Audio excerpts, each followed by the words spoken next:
A Nashville music producer is arrested for the third time, accused of another brutal attack on his ex-girlfriend. News Channel 5's Kyle Horan discovered there is quite a history between Shin and his alleged victim. Kyle, this story is appalling. Yeah, and this is the first time that Shin was arrested was back in November, and that was for assault with a deadly weapon. However, those charges, they were eventually dropped. The case was dismissed.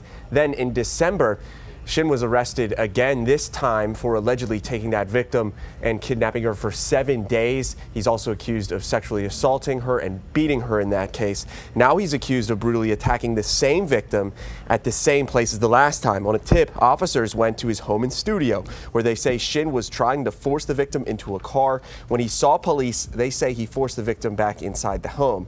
The police wound up having to break in the back of the house and arrested Shin. The victim was in another room crying. She had bruises on her face, across her body, and a knot on the back of her head. She said it was from Shin forcing her head into a toilet and a bathtub multiple times. She had a swollen eye from a ceramic vase. She says Shin smashed against her.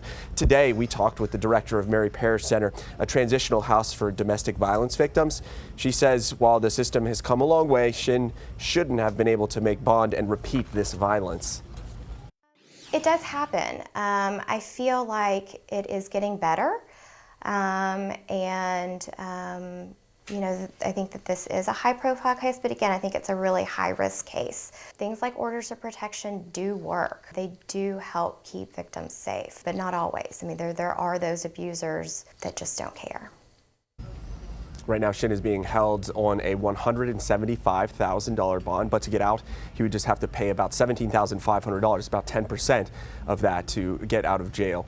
Now, the DA is asking for that bond to be revoked or increased based on the circumstances of this case. Coming up at 6 o'clock, we'll talk to that woman again about why it's important for someone who may be in an abusive situation to seek help immediately. Reporting the 5 Alert Center, Kyle Horan, News Channel 5.